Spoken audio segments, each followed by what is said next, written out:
Hello बच्चों, हम लोग आज अलजबरा के एक मुख्य हिस्सा पढ़ने वाले हैं जिसका नाम है बहुपद। बहुपद जानना इसलिए जरूरी है क्योंकि इसमें हम लोग एक्स वाई जेड का टर्म निकालने के लिए जानते हैं। ठीक, तो बहुपद के बारे में बाद में जानेंगे। पहले हम लोग चरपद जान लेते हैं कि चरपद किसे कहते हैं। जिसका मान हमेशा बदलते रहता है उसे चरपद कहते हैं। मान फिक्स नहीं रहेगा वह चरपद कहलाएगा। जैसे देख लेते हैं, जैसे x का वैल्यू कभी 1 आता है, कभी 2 आता है, कभी -5, -6, 2/3 डॉट डॉट डॉट ऐसे कहते रहते हैं। ठीक, अब हम लोग देखते हैं कि चरपद है क्या। इसमें अल्फाबेट के छोटे अक्षर को चरपद कहा जाता है, मगर मुख्य रूप से चरपद एक्स वाई जेड को माना जाता है।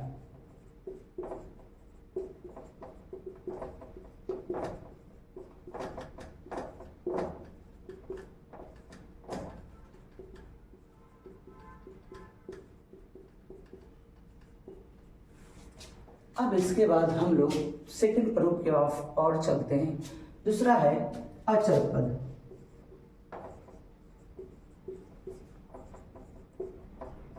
अचरपद किसे कहते हैं? जिसका मान कभी ना बदले उसे अचरपद कहते हैं।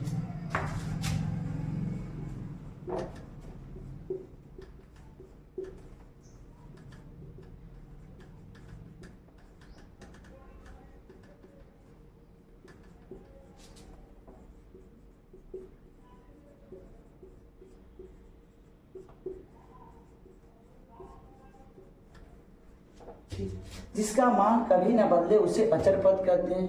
कुछ उदाहरण द्वारा इसको हम समझने की कोशिश करते हैं। जैसे कभी आपने सुना है कि 3 बराबर 5 होते हैं? नहीं ना, अब बदलेगा मान नॉट इक्वल टू। क्या कभी आपने सुना है कि 9 बराबर 6 होता है? Not equal to. और देखिए, वास्तविक संख्या को अचरपद माना जाता है। वास्तविक संख्या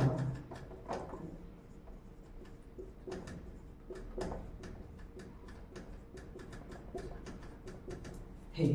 अब हम लोग बच्चों आधार के बारे में जानते हैं। तीसरा पॉइंट है आधार, जिसे क्या बोला जाता है? बैस। आधार किसे कहते हैं? जिसपे जो वस्तु खड़ा हो या बैठा हो वह उसका आधार कहलाता है। जिसपे जो वस्तु बैठा हो या खड़ा हो वह उसका आधार कहलाता है। परिभाषा द्वारा समझने की कोशिश करते हैं।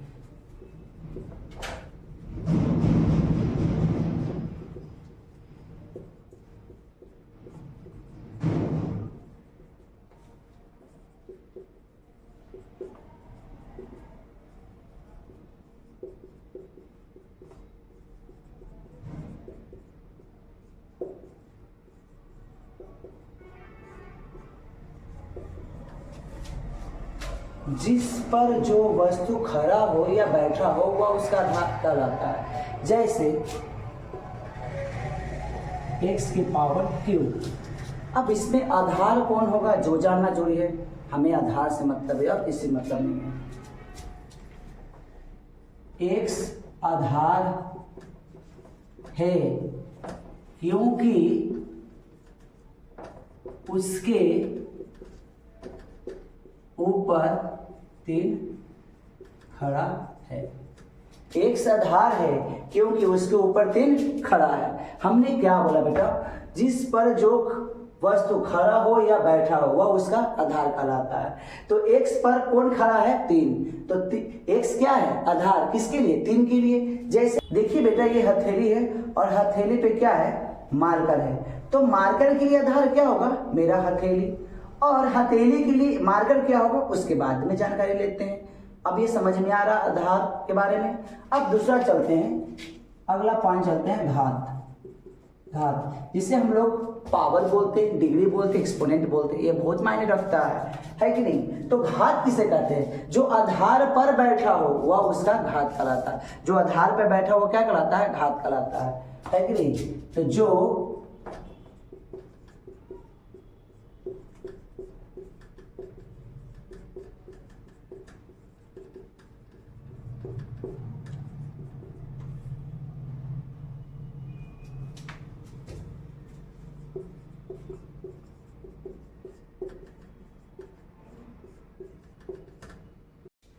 जैसे जैसे x के पावर q है कि नहीं। तो हमने क्या बोला, जो आधार पर बैठा हो या खड़ा हो उसका घात कहलाता है। तो आधार ये होगा, है ना, आधार पर बैठा क्या है 3, तो 3 क्या हो जाएगा घात, है कि नहीं। तो हम कह सकते हैं कि x का घात 3 है, क्योंकि वह x पर खड़ा है। अब हम लोग देखें यहाँ पे कि x का घात 3 है क्योंकि वह x पे खड़ा है। कुछ उदाहरण और ले लेते हैं। 2y के पावर 5 है कि नहीं। तो हमने बोला कि जो आधार पर बैठा हो या खड़ा हो उसे घात कहते हैं। तो ये मेरे लिए क्या हो जाएगा, ये तो घात हो जाएगा, ये क्या हो जाएगा आधार। तो y का घात 5 है क्योंकि y पर 5 खड़ा है। घात सीख गए हैं, अब घात के बाद हम लोग गुणांक सीखेंगे, यानी कोएफिशिएंट जिसको बोलते हैं। गुणांक किसे कहते हैं, तो अचर पद को गुणांक कहते हैं, या जिसका नाम ले छोड़ दे शेष पद को गुणांक कहते हैं। आपको एग्जाम्पल द्वारा यह समझाया जाएगा।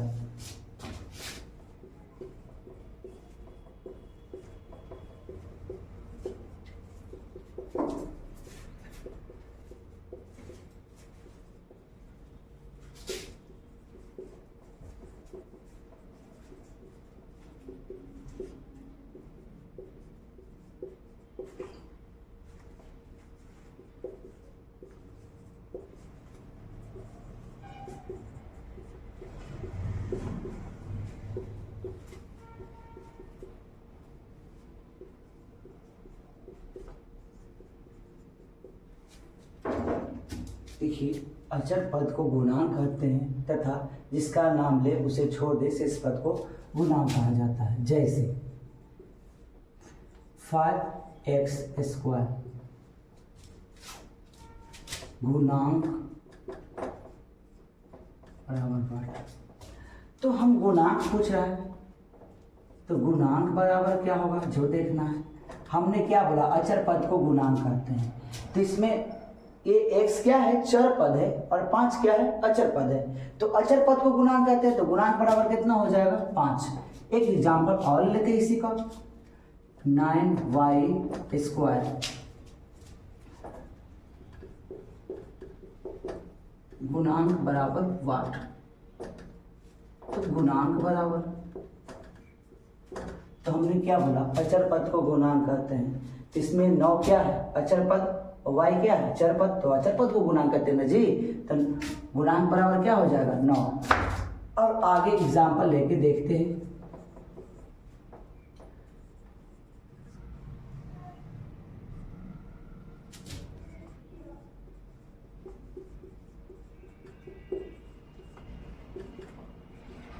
अब देखिए इसका दूसरा डिफिनेशन क्या कहता है, जिसका नाम ले उसे छोड़ दे शेष पद को गुणांक कहते हैं। तो बोल रहा है एक्स क्यू का गुणांक, तो एक्स क्यू का गुणांक, एक्स क्यू का गुणांक, तो कह रहा है कि जिसका नाम ले उसे छोड़ दे शेष पद को गुणांक कहते हैं। तो एक्स क्यू का नाम ले रहे थे, एक्स क्यू को छोड़ दीजिए ना, तो एक्स क्यू को छोड़ देंगे तो बच जाएगा क्या 4।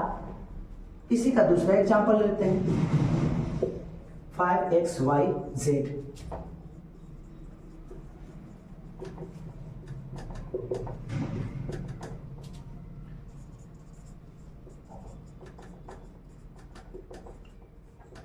देखिए इसमें बोला अचर पद को गुणांक कहते हैं। इस डिफिनेशन से हमें नहीं समझ में आ रहा, तो जिसका नाम ले उसे छोड़ दे शेष पद को गुणांक कहते हैं। तो बोल रहा है यहाँ के 5xy में कि xyz का गुणांक लिखिए। तो xyz का गुणांक, तो जिसका नाम ले उसे छोड़ दे, तो xy को छोड़ देंगे, xyz को छोड़ देंगे तो बचेगा क्या 5। तो xyz का गुणांक बराबर क्या, गुणांक बराबर 5। तो बच्चों आपको यह वीडियो कैसा लगा कमेंट बॉक्स में बताएं और लाइक एंड सब्सक्राइब कर दें प्लीज।